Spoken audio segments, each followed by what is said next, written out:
Hello दोस्तों, आप सभी का स्वागत आपके YouTube channel online teaching in VV sir में। आज हम आपके लेके आए हैं क्लास 10 गणित प्रश्नावली 3.4 के क्वेश्चन नंबर पहला कराने वाले हैं। ये वीडियो नंबर 21 है। अगर अभी तक आपने पिछली वीडियो नहीं देखी है तो पीछे जाके आप वो वीडियो देख सकते हैं। आपको बता दें कि इस चैनल पे आपको क्लास 9 से लेके 10-12 तक की मैथ की वीडियो मिलने वाली हैं। अगर आपने अभी तक इस चैनल को नहीं सब्सक्राइब किया है तो चैनल को सब्सक्राइब करके बेल आइकन वाला बटन दबा लीजिए, जिससे कि आने वाली हमारी अगली वीडियो की नोटिफिकेशन आपको मिले सबसे पहले। चलिए वीडियो शुरू करते। तो देखिए, ये जो क्वेश्चन है, पहला क्वेश्चन कह रहा है निम्न रैखिक समीकरणों के युग्मों में से किसका एक अद्वितीय हल है, किसका कोई हल नहीं है, या किसके अपरिमित रूप से अनेक हल हैं। अद्वितीय हल की स्थिति में व्रज गुणनविधि से हल कीजिए। तो सबसे पहले हमें जांच करना है किसका एक अद्वितीय हल है और किसका कोई हल नहीं है और किसका अपरिमित रूप से अनेक हल है।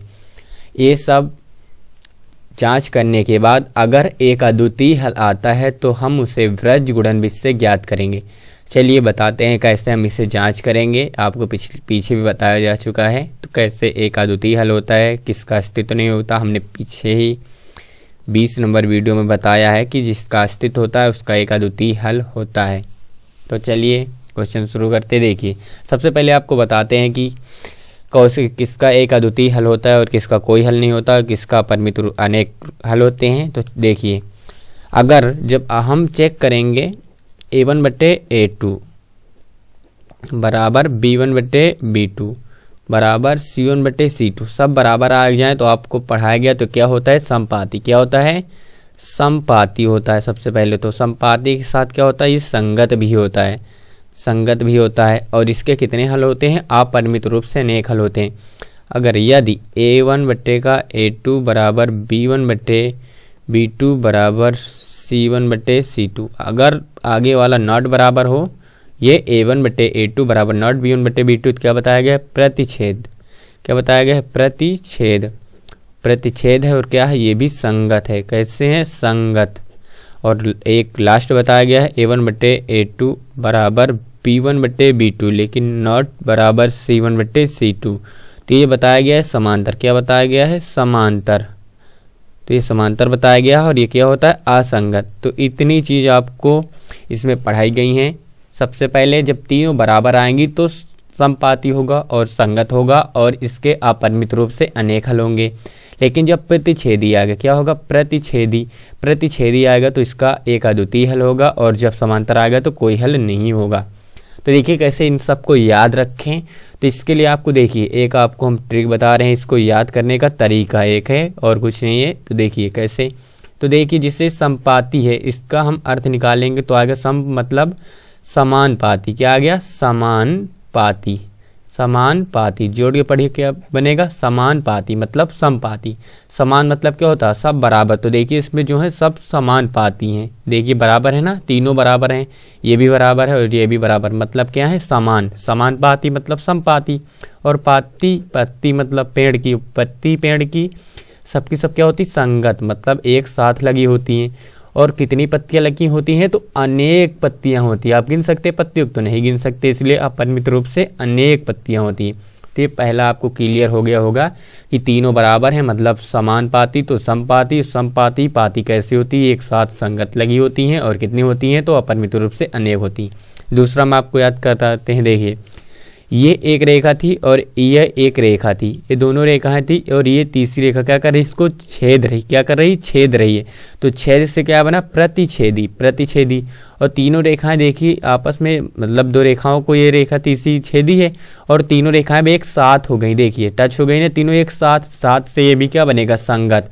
अगर तीनों रेखाएं आपस में देखिए जब ऐसे करके रेखाएं काटती हैं तो यहाँ पे कोण बना और यहाँ पे भी कोण बना, तो इसका एक अद्वितीय हल है। मतलब इसका कोण बन रहा तो एक अद्वितीय हल है। और लास्ट वाला आपको याद कराते तो देखिए, ये दो रेखाएं हैं और मतलब पहले वाला बराबर, दूसरा नहीं बराबर। तो दूसरे से नहीं मतलब अगर पहले नहीं बराबर तो आपने समांतर रेखा की परिभाषा पढ़ी होगी कि समांतर रेखाएं वे रेखाएं होती हैं जो एक ही दिशा में हों तथा आपस में एक दूसरे को कभी प्रतिच्छेदित ना करें। तो ये दोनों समांतर रेखाएं, तो देखिए ये दोनों कैसी रेखाएं यहाँ पे बन रही, समांतर, तो समांतर रेखाएं। और देखिए क्या ये दोनों रेखाएं आपस में टच कर रही, नहीं टच है, इसका मतलब ये क्या है, असंगत, संगत नहीं है, तो असंगत है। अगर देखिए जब टच नहीं कर रही, यहाँ पे देख लीजिए ये दोनों रेखाएं कैसी हैं, समांतर रेखाएं। अगर टच नहीं कर रहे तो इसमें कोण नहीं बनेगा, कोण नहीं बनेगा तो इसका मतलब कोई हल नहीं है। तो ये एक याद करने का तरीका था जिससे आपको ये तीनों अच्छे से याद हो चुके होंगे। फिर से देख लिए, समानुपाती मतलब समपाती, और पाती कैसी होती, संगत, और अपरिमित रूप से अनेक होती पाती।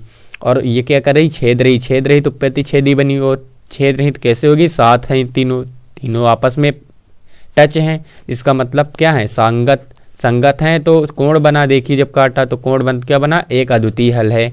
लेकिन यहाँ पे देखिए ये दोनों रेखाएं एक समांतर रेखाएं हैं तो इसलिए समांतर बना, और समांतर हैं लेकिन ये रेखाएं आपस में टच नहीं कर रही इसलिए असंगत है। चलिए अब आपको बताते हैं, आपको क्लियर हो चुका होगा कब एक अद्वितीय हल होगा, कब अपरिमित रूप से अनेक हल होगा और कब कोई हल नहीं होगा।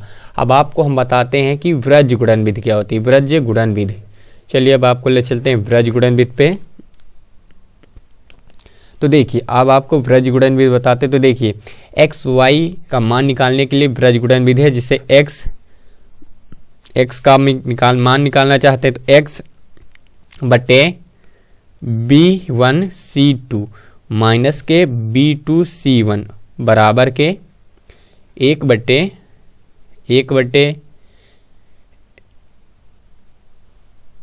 A1 B2 minus A2 B1 और कामा। अब y बराबर इसी प्रकार निकालेंगे तो y बटे जब हम निकालेंगे तो देखिए C1 A2 माइनस के A2 C1, मतलब यहाँ पे उल्टा लिख गया, वही लिख गया है, तो यहाँ पे C2 और A1 माइनस का, और y बराबर एक के बटे में क्या होगा, एक के बटे में वही होगा A1 B2 माइनस के A2 B1। तो ये सूत्र जो है ये है वृज्ज गुणन विधि। जब x का मान निकालेंगे तो इन दोनों समीकरण को सोल्व करेंगे, इसको तो x का मान आ जाएगा, अगर इनको सोल्व करेंगे तो किसका आएगा मान, y का मान आएगा। तो चलिए इसको भी हम आपको याद करने का तरीका बताते हैं। तो देखिए वृज्ज गुणन विधि है, क्या नाम है, वृज्ज गुणन विधि। तो इसको हम वावट की जगह वृज्ज गुणन विधि पढ़ेंगे, क्या पढ़ेंगे, वृज्ज गुणन विधि। तो देखिए इसके लिए आपको केवल एक ही 3 अक्षर याद करने हैं, BCA, क्या याद करना है, BCA, वृज्ज गुणन विधि। इसको आप देखिए B कैसे याद आएगा आपको, तो कौन सी विधि, वृज्ज गुणन विधि। तो आपको याद आना चाहिए वृज्ज गुणन विधि, वृज्ज मतलब बा, और बा से क्या बनेगा B, तो BCA। तो BCA आप ऊपर लिखेंगे x y और 1, सारा सूत्र आपको इसी 3 पे आपको मिल जाएगा। तो देखिए जब x के बट्टे में लिया जाएगा तो x लिखेंगे, x के बट्टे में जब लिया जाएगा तो इन दोनों लिया जाए, ये दोनों लिया जाएगा तो लिखेंगे हम BC माइनस का BC। तो इसमें हम 1 लिखेंगे, इसको 2 और इसको 2 और इसको 1। अब जब 1 के बट्टे में लिया जाएगा तो इसी प्रकार y के बट्टे में, y में देखिए क्या लिया जाएगा, तो y के लिए अब ये दोनों हो जाएंगे क्योंकि अब इसको छोड़ दिया जाएगा, क्योंकि x छोड़ा जा रहा था इसके सामने छोड़ दिया जाएगा, y लिया जाए तो क्या आ गया, CA। तो लिखेंगे CA और माइनस का CA, तो 1 2 2 1। अब 1 के बट्टे में देखिए, 1 के बट्टे में जब 1 को लिया जाएगा तो 1 के बट्टे में क्या है A, और A से फिर घूम के इधर ही आएंगे, क्या बनेगा B, तो AB और माइनस का AB, तो 1 2 और 2 1। तो ये जो विधि है यही विधि है वृज्ज गुणन विधि। तो आपको केवल बस 3 ही अक्षर याद करने हैं, BCA और पर x y 1, इन्हीं पे इतने पे आपकी वृज्ज गुणन विधि समाप्त हो जाएगी। तो देखिए x का मान निकालेंगे तो x के साथ 1 लेंगे, y का मान निकालेंगे तो y के साथ इसको लेंगे। चलिए अब जब क्वेश्चन सोल्व करेंगे तो आपको बताएंगे और अच्छे से। चलिए पहले क्वेश्चन पे चलते हैं हम।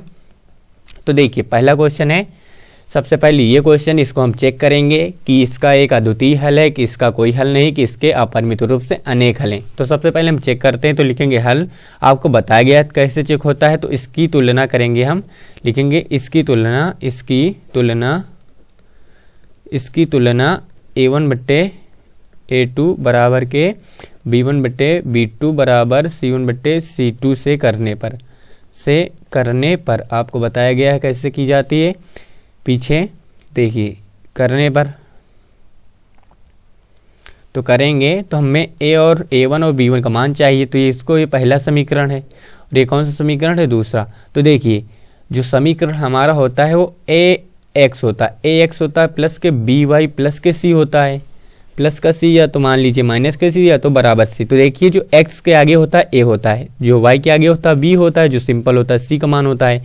तो पहला समीकरण है तो A1 बनेगा, B1 बनेगा, C1 बनेगा। दूसरा समीकरण तो A2 B2 C2। इसी प्रकार आप याद कर लेंगे। तो देखिए इसमें हम देखेंगे ये है, यहाँ पे बनेगा AX, तो मतलब A1 यहाँ लिखेंगे, B1 यहाँ लिखेंगे, C1 यहाँ लिखेंगे, A2 यहाँ लिखेंगे, B2 यहाँ लिखेंगे, C2 यहाँ लिखेंगे। तो देखिए यहाँ पे A1 का मान X नहीं है, 1 है, क्योंकि आपको बताया गया है कि AX होता है। X के आगे जितना लिखा होता है वो A का मान होता है, तो X के आगे कुछ नहीं तो 1 है। कितना है 1, तो A1 का मान कितना आया, ऊपर रख देंगे 1 यहाँ पे। अब देखिए A1 का मान 1 आ गया, तो हमको चाहिए अब A2 का मान कितना है नीचे 3, तो 3 लिख देंगे, बराबर है तो बराबर लगाएगा। ऊपर B1 है तो B1 का मान कितना है -3 है, तो B1 का मान -3 लिखा गया। और देखिए B2 का मान कितना है, तो B2 का मान -9 है, तो माइनस का क्या लिखा गया 9 बराबर के। तो C1 का मान कितना है -3 और C2 का मान कितना -2। तो इसको सोल्व करेंगे, माइनस से माइनस कैंसिल, इधर काट देंगे, 3 का 3 और 3 त्रिक का 9, आगे कटेगा नहीं। तो यहाँ आया आगे 1/3 बराबर के 1/3, लेकिन पीछे वाला 3/2। तो देखिए आगे वाले 2 बराबर, लेकिन पीछे वाला बराबर नहीं, तो नॉट इक्वल है। तो देखिए ये कौन सा बना है, तो ये बना है कि A1/A2 बराबर के नॉट बराबर, आगे वाला बराबर है बराबर के B1/B2, लेकिन बराबर नॉट C1/C2। तो आपको बताया गया है ये दोनों कैसी रेखाएं थी, समांतर रेखाएं। समांतर रेखाएं तो ये असंगत और टच नहीं कर रहे, तो इसका कोई हल नहीं होगा। तो लिख देंगे अतः इसका कोई हल नहीं है, कोई हल नहीं है, क्योंकि ये टच नहीं किया तो इसका कोई हल नहीं है। तो बस इतने पे ही छोड़ देंगे। अगर एक अद्वितीय हल आता तो आगे वृज्ज गुणन विधि लगाया जाता, लेकिन नहीं आया, इसलिए इसको इतने में छोड़ेंगे हम। चलिए दूसरा क्वेश्चन करते हैं। देखिए दूसरा क्वेश्चन ये है, इसको हम लगाते हैं उसी प्रकार। तो लिखेंगे इसकी तुलना, आगे ही लिख देते हैं। सबसे पहले देखिए ये उस साइड है, इसको इसी पक्ष में लाना पड़ेगा, तो लिखेंगे हल। तो इधर ही लेते आते हैं सबसे पहले, तो लिखेंगे हम 2x प्लस का y, इधर आएगा -5 बराबर के कितना 0, समीकरण 1 बना। और ये इसको हम करते हैं तो 3x और प्लस का 2y, और इधर आएगा -8 बराबर के 0, समीकरण क्या बना 2। तो लिखेंगे इसकी तुलना A1/A2 बराबर के B1/B2 बराबर के C1/C2 से करने पर। तो इसकी तुलना हम कर लेते हैं। तो देखिए यहाँ पे लिखेंगे A1 का मान हो गया, यहाँ पे B1 का मान, यहाँ पे C1 का मान, A2 का मान, B2 का मान और C2 का मान। देखेंगे ऊपर A1 का मान कितना है 2 है, तो A1 का मान हम 2 रखेंगे। अब देखेंगे A2 का मान कितना है 3 है, तो 3 रखा गया बराबर। अब B1 का मान नहीं है कुछ, तो कितना है 1 है, कितना है 1 हो गया। अब B2 का मान कितना है 2 बराबर के, C1 का मान कितना -5 है, C2 का मान -8, तो माइनस कैंसिल। आगे देखेंगे तो 2/3 1/2 बराबर 5/8। तो आगे वाले से नहीं, मतलब ये कौन सा बना कि आगे वाला ही बराबर नहीं है। तो ये बना है A1/A2 बराबर नॉट B1/B2। आगे वाले से मतलब ही नहीं, जब आगे वाले बराबर नहीं तो इसका मतलब क्या है, ये देखेंगे क्या कर रही, प्रतिच्छेदी, मतलब रेखा छेद रही तो प्रतिच्छेदी है, तो इसका एक अद्वितीय हल लिखेंगे। इसका एक अतः इसका एक अद्वितीय हल है, इसका एक अद्वितीय हल है। अगर इसका एक अद्वितीय हल तो आगे सोल्व करेंगे। आपको बताया गया है तरीका, क्या बताया गया है, वृज्ज गुणन विधि से। कौन सी विधि से इसको सोल्व करना है, वृज्ज गुणन विधि से। तो लिख लेंगे वृज्ज गुणन विधि से। वृज्ज गुणन विधि आपको बताया गया कि BCA याद रखिए, ऊपर x y और 1। तो देखिए जब हम x का मान निकालेंगे तो x के साथ 1 लेंगे, और y का मान निकालेंगे तो y के साथ 1 लेंगे। तो देखिए x/, क्या आएगा BC, मतलब कि BC माइनस के BC। अब रखेंगे 1 2 और 2 1। इसी प्रकार जब 1 लिया जाएगा इसके साथ तो 1 ऊपर रखेंगे। 1 लेने के लिए देखिए इसको C छोड़ देंगे, 1 1 और फिर क्या आ जाएगा AB। तो क्या बना AB माइनस के AB। तो ये 1 2 2 1 तो रख देते हैं मान। तो देखिए x बटे B1 का मान कितना है, तो B1 का मान है 1, तो रखेंगे 1, x बटे 1 रखेंगे और देखते हैं गुणा करेंगे। गुणा C2 का मान कितना है, माइनस का 5 है तो -5 रखेंगे। माइनस का B2 का मान कितना है 2 है तो 2 रखेंगे। गुणे A यहाँ पे क्या है C1 तो C1 का मान कितना है, C1 का मान है -5। C1 का मान यहाँ पे देखिए C2 का मान कितना था, C2 का मान 8 था, कितना था 8 था। देखिए C2 का मान कितना था -8 और C1 का मान माइनस के क्या है 5 बराबर 1 बटे A1 का मान देख लीजिए 2 है।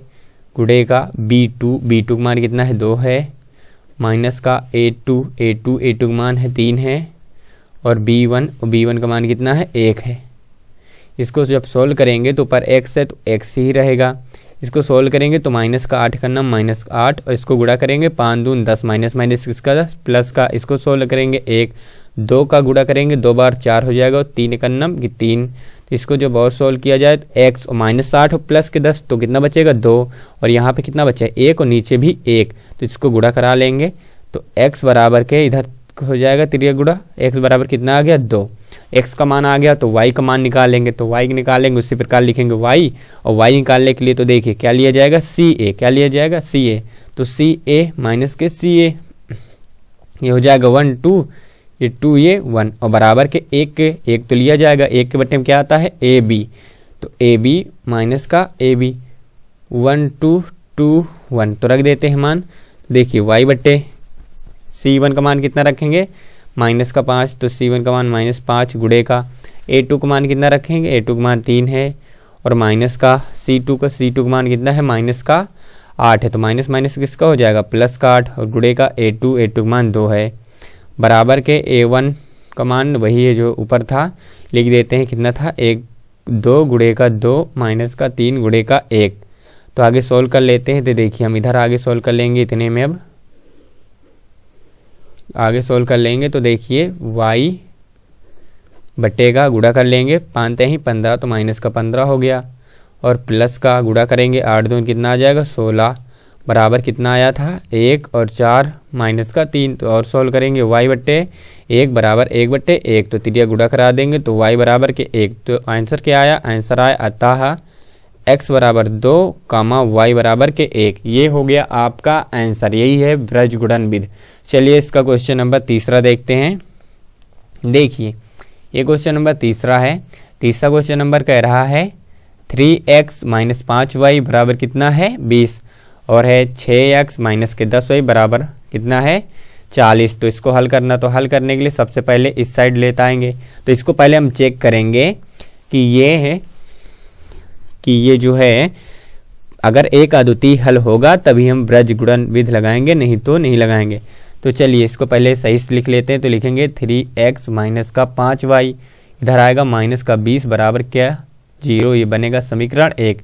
इसको करेंगे तो 6x माइनस का 10y इधर आएगा माइनस का 40 बराबर के 0, ये समीकरण 2। तो क्या लिखेंगे इसकी तुलना, चलिए लिख लेते हैं आगे। इसकी तुलना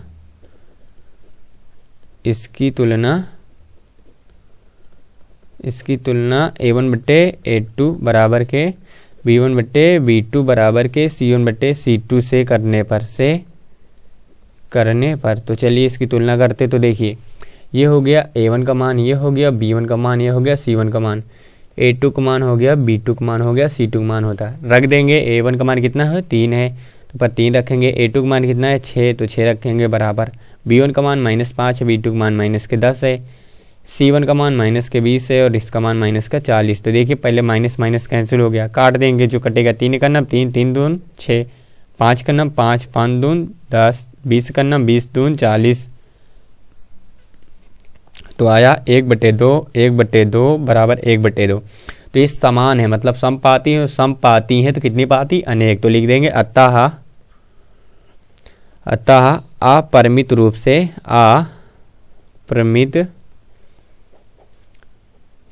से अनेक हल हैं। कितने हल हैं? अनेक हल हैं। तो इसको अब नहीं सोल्व करेंगे क्योंकि इसका एक अद्वितीय हल नहीं आया। कितने हल आए हैं? अनेक हल आए हैं। चलिए देखिए, ये क्वेश्चन है जो आपके सामने है, क्वेश्चन नंबर 4 है। तो x माइनस के 3y करके चलिए इसको हम सोल्व कर लेते हैं। सबसे पहले इसको हम सोल्व करते हैं। तो देखिए, सबसे पहले लिखेंगे हल एक साइड कर लेंगे। x माइनस के 3y माइनस 7 बराबर 0 है। दूसरा समीकरण है 3x माइनस के 3y माइनस का 15 बराबर के 0। तो चलिए इसको हम लगाते हैं। तो सबसे पहले इसकी तुलना लिखेंगे। इसकी तुलना a1 बट्टे a2 बराबर के b1 बट्टे b2 बराबर के c1 बट्टे c2 से करने पर तो इसकी तुलना जब करेंगे तो इसमें सबसे पहले देख लेंगे a1 का मान क्या है, b1 का मान क्या है और c1 का मान क्या है। तो देखिए, a1 का मान है यहाँ पे a1, यहाँ पे b1, यहाँ पे c1, यहाँ पे a2, यहाँ पे b2 और यहाँ पे क्या आएगा c2। तो देखिए, a1 का मान कुछ नहीं तो आगे कितना 1, तो लिखेंगे 1, और a2 का मान कितना है 3 है, और b1 का मान कितना -3 है, b2 का मान -3 है। इधर कितना है माइनस का 7 है तो माइनस का 15, माइनस माइनस कैंसिल हो गए हैं। 3 से काटेंगे 3 एकन्नम 3, 3 एकन्नम 3, इधर 1/3 बराबर 1/1 बराबर के 7/15। तो इतना आया है। तो इसका हम आगे वाला सबसे पहले देख लेंगे। तो इसका आगे वाला क्या है, बराबर है कि नहीं हम चेक कर लेते हैं सबसे पहले। तो देखिए, हम चेक करते हैं इसका बराबर है कि नहीं। तो इसमें क्या बना है, तो इसमें बना है कि a1 बटे का a2 बराबर के b1 बटे का b2, आगे वाला नॉट बराबर है और लिख देंगे आगे से और मतलब नहीं, क्योंकि पहला ही अगर बराबर नहीं तो यहाँ से पता चल गया ये क्या है, प्रतिच्छेदी। क्योंकि 1/3 है और इधर 1/1 है तो क्या आपस में बराबर हैं, तो ये आपस में बराबर नहीं है। अगर ये आपस में बराबर नहीं है, ये आपस में बराबर नहीं है तो इन्हें हम क्या कहेंगे, तो अतः इसका ये क्या है, ये प्रतिच्छेदी है और समांतर। इसके कितने हल हैं, तो इसका एक अद्वितीय हल है। तो लिख लेंगे अतः इसका एक अद्वितीय हल है। अतः इसका एक अद्वितीय हल है।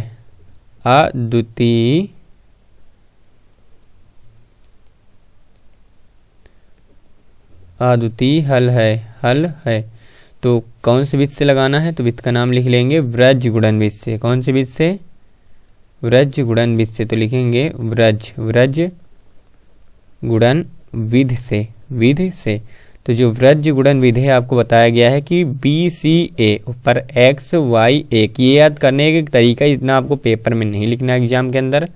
देखिए, जब आप x का मान निकालेंगे, किसका, x का, तो x निकालेंगे तो x के साथ क्या लेंगे, BC। तो लिखेंगे यहाँ पे BC माइनस का BC माइनस का BC, मतलब ये 1 हो जाएगा, ये 2 और ये 1। और आगे बराबर के 1 के बटे में क्या रहेगा, दोनों बार रहेगा। 1 के बटे में A और B, AB मतलब AB, तो A1 B2 और A2 B1। तो चलिए मान रख लेते हैं। देखिए, मान रखेंगे। B1 का मान कितना है, B1 का मान है -3 है। कितना है, -3 है, गुणे C2 का मान -15 है और माइनस B2 का मान कितना, माइनस के फिर 3 है तो माइनस माइनस प्लस का 3। और A1 का मान कितना है, A1 का मान 1 है। तो इधर देखेंगे 1 A1 का मान कितना है, A1 का मान 1 है। B2 का मान कितना है, B2 का मान -3 है।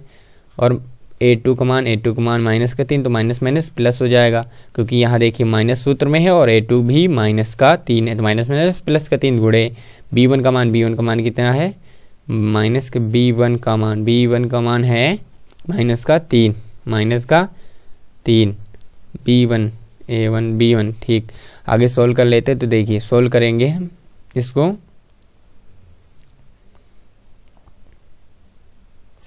देखिए गुणा करेंगे माइनस का 15 3 45, तो 45 आ गया किसका, वो भी माइनस माइनस प्लस का। तो फिर से देख लेते हैं b1 का मान कितना है, b1 का मान 1 है, देख लीजिए b1 का मान यहाँ पे 1 है, कितना है 1 है, b1 का मान 1 है। और c2 का मान कितना है, b1 का मान 1, तो c2 का मान -15, तो यहाँ का क्या 15 आएगा, कितना आएगा 15 आ जाएगा,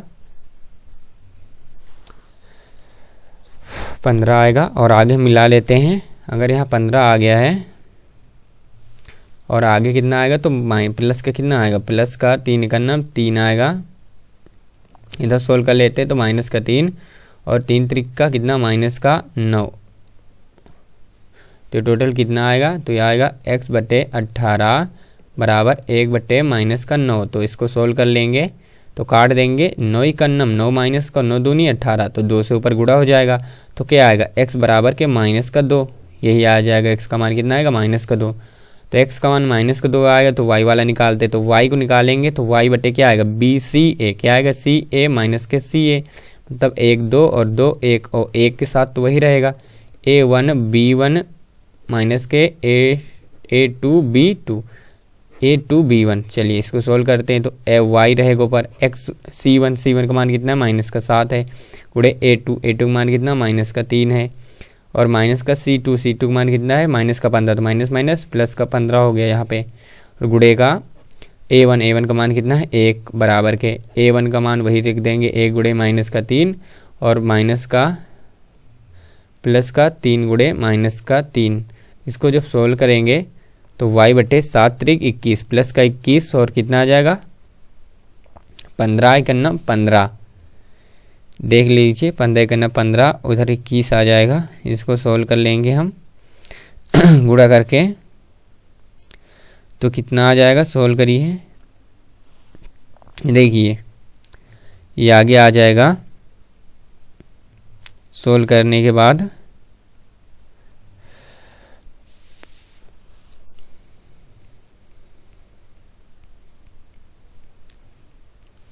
इसको हम ऊपर लगा लेते हैं अब।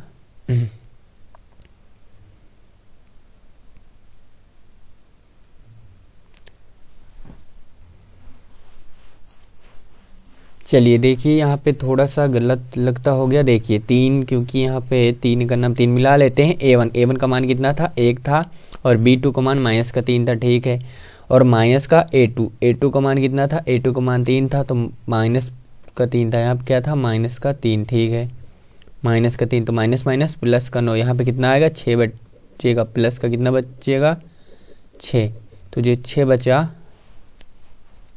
कितना बचा 6, तो यहाँ पे कितना बचा है 6 बचा है, तो और यहाँ पे कितना हो जाएगा देख लीजिए 15 और 3 ये कितना हो जाएगा 18, और यहाँ पे कितना बचा है 6, और यहाँ पे सोल्व कर लेते हैं एक बार फिर से। तो देखिए B1 का मान कितना है, B1 का मान -3, तो माइनस का कितना था B1 का मान, हाँ B1 का मान -3 था, तो -3